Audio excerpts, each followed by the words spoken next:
Di tengah Teluk San Francisco, berdiri sebuah pulau kecil yang dikelilingi oleh lautan. Pulau itu dikenal dengan nama Alcatraz, atau yang lebih menakutkan, The Rock. Sebuah batu karang keras yang dijadikan penjara federal paling terkenal dalam sejarah Amerika. Tempat ini dirancang dengan dinding kokoh, penjagaan ketat, dan arus laut mematikan yang mengelilinginya, yang menyebabkan mustahil untuk bisa melarikan diri dari tempat ini. Namun pada malam 11 Juni 1962, 3 narapidana, Frank Morris, serta kakak beradik John dan Clarence Anglin, mengejutkan dunia dengan melancarkan pelarian yang begitu berani dan penuh perhitungan. Hingga kini, kisah mereka tetap menjadi salah satu misteri terbesar dalam sejarah kriminal Amerika. Simak cerita lengkapnya di Okti Story. Jangan lupa subscribe, like, dan share.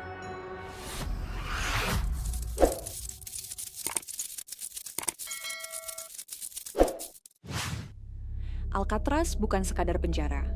Ia adalah simbol dari kekerasan hukum, tempat di mana pemerintah Amerika ingin menegaskan bahwa tidak ada kejahatan yang bisa lolos dari hukuman.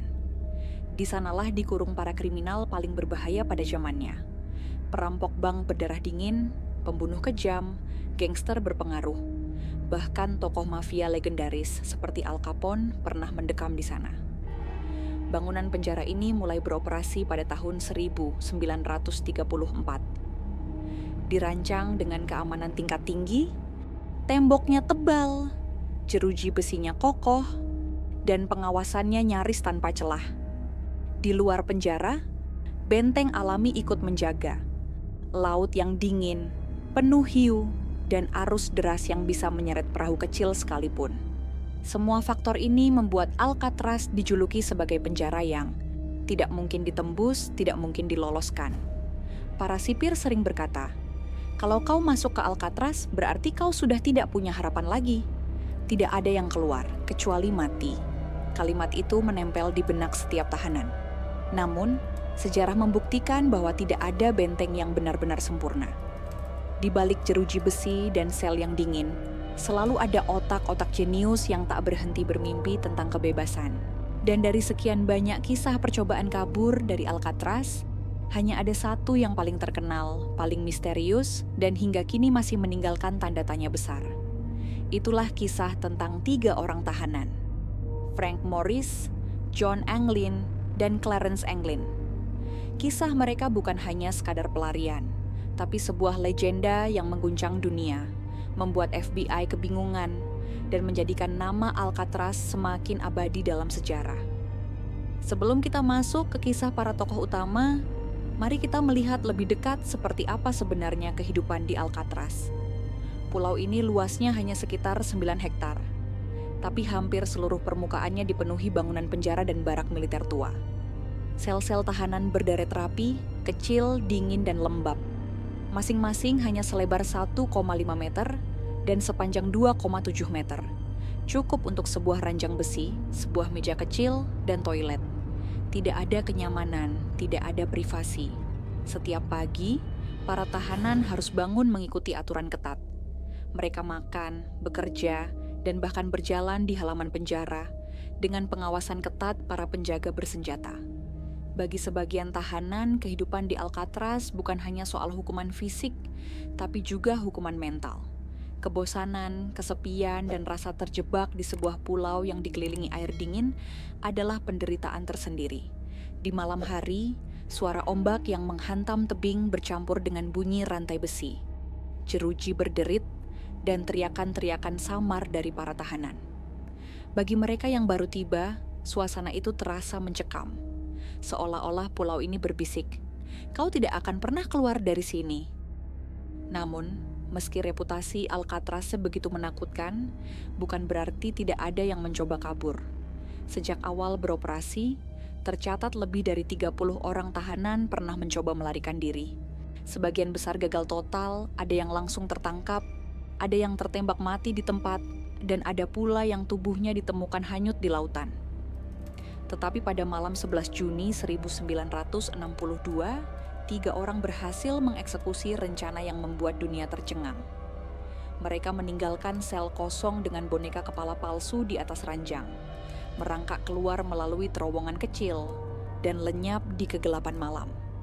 Hingga kini, tidak ada bukti pasti apakah mereka tenggelam di laut atau berhasil menghirup udara kebebasan. Bayangkan, kamu adalah seorang tahanan yang menghabiskan hari-hari di balik jeruji besi, dikelilingi laut yang dingin, dijaga ketat, dan tanpa harapan kebebasan. Namun di suatu titik, sebuah pikiran muncul. Apa benar tidak ada jalan keluar? Disinilah kisah Frank Morris dan dua bersaudara Anglin bermula. Mereka bukan tahanan biasa. Mereka punya kecerdikan, kesabaran, dan yang paling penting, tekad. Tekad untuk menentang kalimat abadi Alcatraz. Tak ada yang bisa lolos dari The Rock. Malam demi malam, di tengah kesunyian, mereka mulai merancang sesuatu. Sesuatu yang akan mengubah Alcatraz selamanya, sesuatu yang bahkan FBI pun tak bisa jawab dengan tuntas. Dan kini, mari kita masuk lebih dalam ke kisah nyata yang terdengar seperti dongeng. Kisah tentang 3 tahanan yang menolak tunduk pada tembok besi dan memilih melawan takdir dengan segala cara. Frank Morris, si otak jenius dengan IQ tinggi. John Anglin, si kakak yang tangguh dan penuh tekad. Clarence Anglin, si adik yang tak kalah berani dan setia pada saudaranya. Di dalam penjara Alcatraz, takdir mempertemukan mereka. Mereka ditempatkan di sel-sel yang berdekatan, sehingga mudah untuk berkomunikasi. Dari percakapan kecil di waktu makan siang, dari bisikan pelan di balik jeruji, perlahan lahirlah sebuah rencana. Frank, dengan kecerdasannya, mulai menghitung segala kemungkinan. Ia memperhatikan dinding sel, memperhatikan suara langkah penjaga, hingga menghitung jarak waktu antara patroli malam. Sementara John dan Clarence, dengan keuletan mereka, siap menjadi tangan dan tenaga yang mengubah rencana menjadi nyata. Mereka bertiga sadar bahwa jika ingin berhasil, mereka harus sabar, tidak bisa terburu-buru. Satu kesalahan kecil saja bisa berarti mati ditembak atau tenggelam di laut. Maka, rencana besar itu disusun dengan teliti, seolah mereka sedang memainkan permainan catur di dalam kepala. Bagi ketiga orang ini, kabur dari Alcatraz bukan sekadar soal melarikan diri dari penjara. Itu adalah perlawanan terhadap sistem yang berusaha menghancurkan mereka. Frank ingin membuktikan bahwa kecerdasannya tak bisa dipenjara. John dan Clarence ingin membuktikan bahwa mereka bisa menantang maut, bahkan melawan arus laut yang dingin. Dan bersama-sama, mereka ingin membuktikan bahwa legenda tentang Alcatraz sebagai penjara yang mustahil diloloskan hanyalah mitos. Malam demi malam, mereka mulai menabur bibit rencana. Dengan sabar, mereka mengamati celah-celah kecil yang selama ini luput dari perhatian para sipir. Dengan ketekunan, mereka mulai menyusun langkah demi langkah menuju kebebasan. Mungkin pada awalnya orang lain akan menertawakan mereka. Bagaimana mungkin 3 tahanan biasa bisa menaklukkan benteng beton dan lautan dingin? Namun sejarah selalu membuktikan satu hal. Yang mustahil hanyalah kata bagi mereka yang tak berani mencoba. Dan 3 nama ini, Morris, John, dan Clarence, adalah 3 orang yang berani melawan kata mustahil. Hari-hari di Alcatraz berjalan seperti biasa. Para sipir mengira semua tahanan sudah jinak. Tapi di balik dinding sempit, di dalam sel-sel kecil itu, sesuatu sedang tumbuh. Sebuah rencana yang akan menjadi catatan sejarah. Frank Morris, dengan matanya yang tajam, sudah membayangkan jalannya pelarian. John dan Clarence, dengan semangat persaudaraan, siap mengikutinya sampai akhir. Pertanyaan yang tersisa hanyalah bagaimana caranya? Bagaimana mungkin menembus tembok tebal, melewati penjaga, menaklukkan lautan, dan menghirup udara kebebasan? Jawabannya akan segera terungkap, karena mereka sudah memulai langkah pertama menuju malam bersejarah itu. Setiap penjara, seketat apapun, pasti punya celah. Dan celah itu hanya bisa ditemukan oleh mereka yang sabar, jeli, dan tak pernah menyerah. Frank Morris tahu itu. Sejak hari pertama dipindahkan ke Alcatraz, ia tidak membiarkan matanya beristirahat. Ia mengamati setiap sudut sel, mendengarkan setiap bunyi kecil di malam hari, bahkan memperhatikan dinding yang tampak kokoh tapi ternyata rapuh dimakan waktu. Di balik ranjang besinya, tepat di bawah ventilasi, Frank menemukan sesuatu yang mencurigakan. Dinding semen itu terlihat lebih tipis, lebih rapuh, seakan bisa ditembus jika diberi tekanan. Awalnya ia hanya mengetuk-ngetuk, lalu mencungkil sedikit demi sedikit dengan sendok makan yang diasah. Dan benar saja, semen itu mulai rontok meski perlahan. Disitulah benih rencana besar ini lahir. Masalahnya, bagaimana mungkin 3 tahanan membuat terowongan tanpa menimbulkan kecurigaan? Jawabannya, kreativitas. Frank dan 2 bersaudara Anglin mulai mengumpulkan barang-barang kecil dari bengkel penjara, dapur, bahkan tempat sampah. Mereka membuat alat dari benda yang tidak disangka-sangka. Sendok makan diubah menjadi penggali. Bor listrik kecil dibuat dari motor kipas angin yang dicuri. Instrumen musik akordeon digunakan untuk memompa udara ke dalam ruang sempit ketika mereka bekerja. Setiap malam, mereka bergantian menggali di balik jeruji. Mereka melubangi dinding di bawah ventilasi sel masing-masing. Pekerjaan itu dilakukan perlahan, butuh kesabaran, dan harus berhenti setiap kali ada langkah sipir mendekat. Tapi masalah lain muncul. Kemana mereka harus membuang serpihan semen dan debu dari hasil penggalian? Sekali lagi, kecerdikan mereka menyelamatkan. Debu itu mereka masukkan ke dalam celana, lalu secara diam-diam menaburkannya di halaman saat jam kerja atau jam olahraga. Tidak ada yang menyadari bahwa sedikit demi sedikit, dinding penjara sedang dilubangi. Namun menggali dinding saja tidak cukup. Mereka juga harus memastikan bahwa ketika malam pelarian tiba, sipir yang memeriksa tidak langsung sadar bahwa sel mereka kosong. Disinilah lahir ide legendaris, kepala boneka palsu. Dari sabun batangan, kertas toilet, dan pasta gigi, mereka membentuk wajah. Rambut palsunya mereka dapatkan dari salon penjara. Tempat para tahanan kadang dipotong rambut.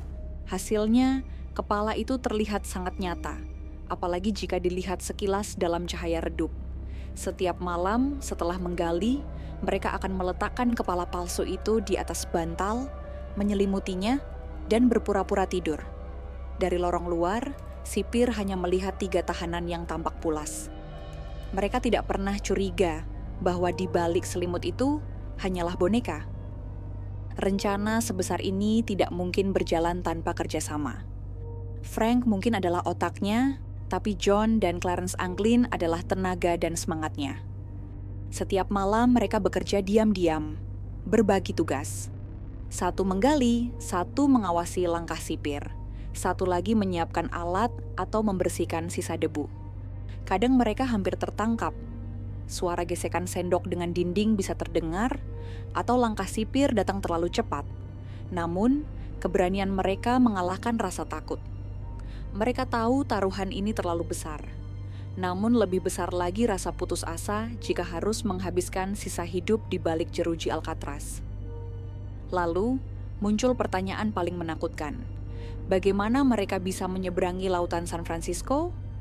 Berenang bukan pilihan yang aman. Suhu air yang sangat dingin bisa membunuh dalam hitungan menit dan arus lautnya ganas. Disinilah keahlian John dan Clarence Anglin sebagai perenang sejak kecil menjadi keunggulan.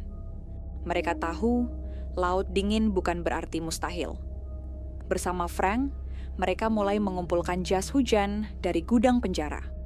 Lebih dari 50 jas hujan. Mereka curi sedikit demi sedikit, lalu dijahit dan direkatkan dengan lem, bahkan dipanaskan di pipa untuk menyatukannya.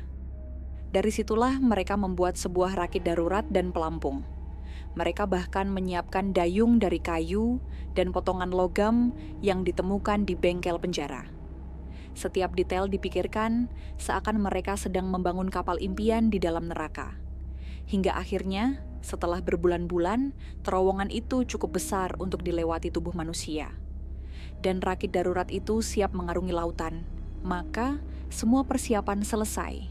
Mereka memiliki jalan keluar dari sel. Mereka memiliki boneka palsu untuk mengelabui sipir. Mereka memiliki rakit untuk menyeberangi laut. Tinggal satu langkah terakhir, menunggu waktu yang tepat. Frank Morris, John Anglin, dan Clarence Anglin tahu malam itu akan menjadi penentu nasib mereka. Entah mereka akan dikenang sebagai legenda yang berhasil menaklukkan Alcatraz, atau mati sebagai mayat yang hanyut di laut. Dan tanggal itu pun tiba, 11 Juni 1962. Malam yang akan tercatat dalam sejarah sebagai malam pelarian paling misterius dari penjara paling ketat di dunia. Saat suara langkah sipir perlahan menghilang, Frank bergerak. Ia mengangkat jeruji ventilasi yang sudah longgar karena berbulan-bulan digali. Dengan hati-hati, ia merangkak masuk ke lubang sempit itu. Semen dingin menggores kulitnya, pakaian tipisnya tersangkut di dinding kasar, tapi ia terus maju. Di belakangnya, John dan Clarence melakukan hal yang sama. Mereka satu persatu keluar dari sel, meninggalkan tubuh boneka yang menipu, seakan-akan mereka masih berada di ranjang. Mereka bertemu di lorong sempit di balik sel. Sebuah ruang servis kecil yang tidak pernah dipikirkan sipir akan digunakan untuk kabur. Dari sana mereka memanjat ke atas menuju loteng penjara.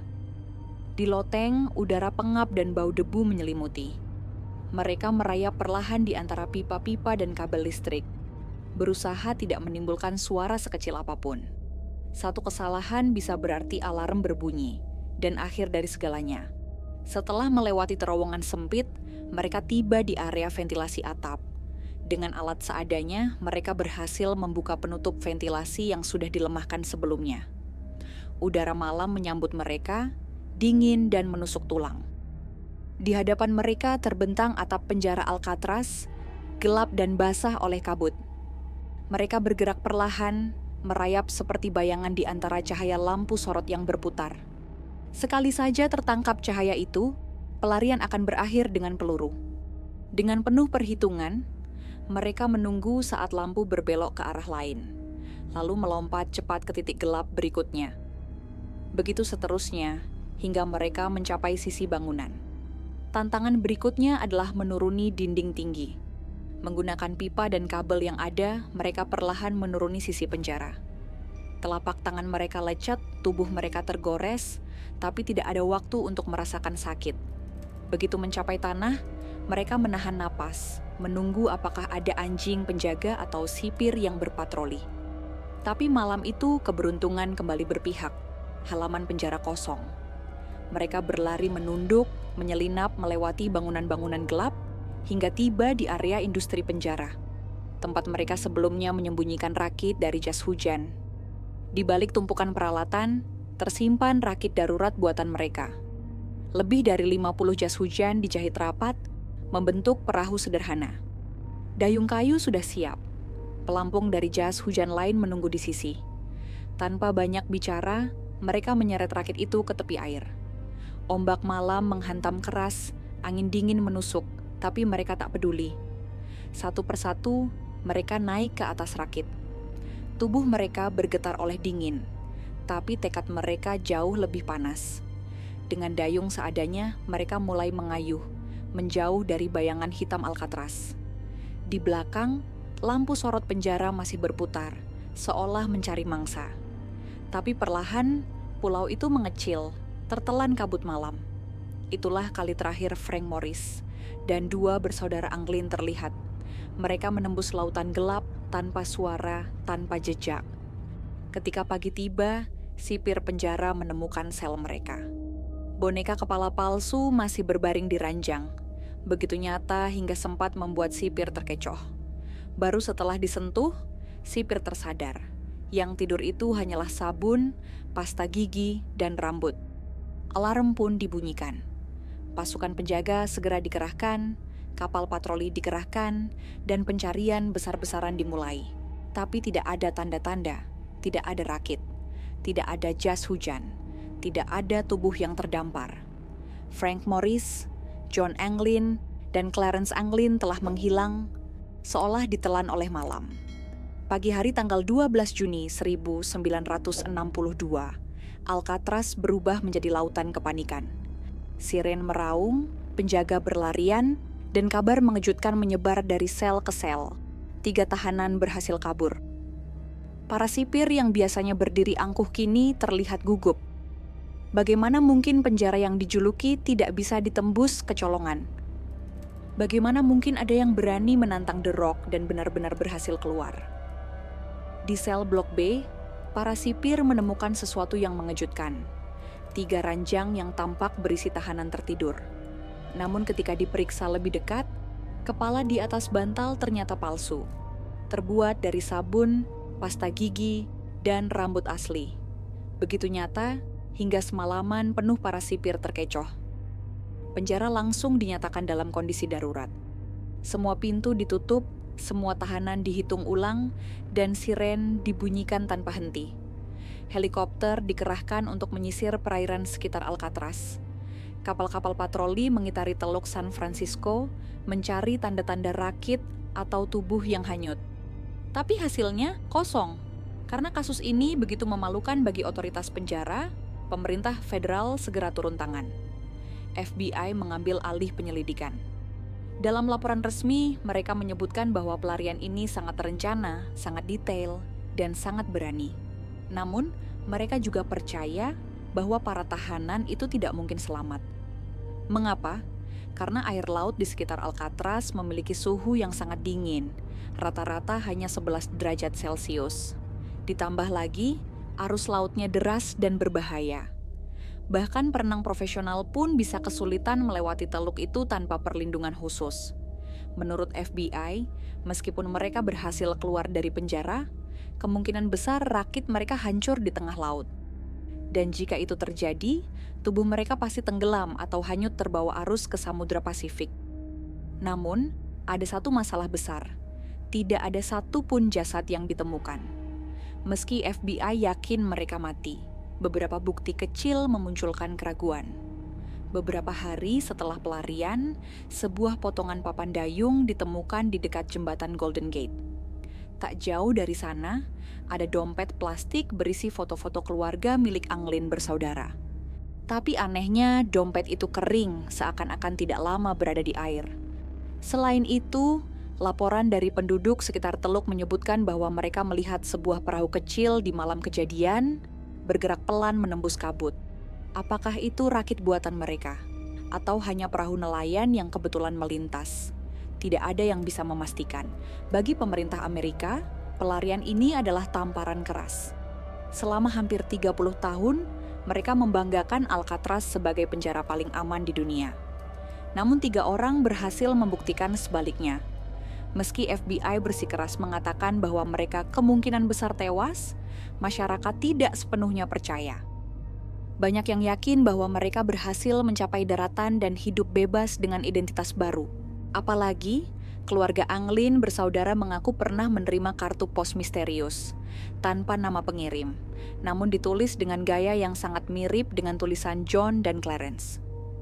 Ada juga laporan bahwa 2 pria mirip Anglin terlihat di Brasil bertahun-tahun kemudian. Hingga kini, kisah ini masih menyisakan banyak pertanyaan. Apakah Frank Morris dan Anglin bersaudara benar-benar tenggelam di laut? Ataukah mereka berhasil lolos dan hidup di suatu tempat dengan identitas baru? Jika mereka selamat, bagaimana mereka bisa menghindari pencarian FBI selama bertahun-tahun? Kasus ini secara resmi ditutup oleh FBI pada tahun 1979, setelah 17 tahun penyelidikan tanpa hasil. Namun, hingga hari ini, US Marshal Service masih mencatat mereka sebagai buronan. Secara teknis, jika mereka masih hidup, mereka tetap buron hingga usia tua renta. Dan begitulah, kisah pelarian dari Alcatraz berakhir bukan dengan jawaban, melainkan dengan misteri. Mereka datang sebagai tahanan biasa, namun pergi sebagai legenda. Mereka meninggalkan penjara paling kokoh, namun tak pernah ditemukan kembali. Apakah mereka tenggelam di dasar laut? Ataukah mereka sedang duduk tenang di sebuah desa jauh, tersenyum setiap kali mendengar orang membicarakan nama mereka? Tak ada yang tahu. Satu hal yang pasti, malam 11 Juni 1962 mengubah Alcatraz selamanya. Dan sejak saat itu, penjara yang katanya mustahil ditembus harus menelan kenyataan bahwa 3 orang berhasil menantangnya. Kini, Alcatraz hanyalah tempat wisata.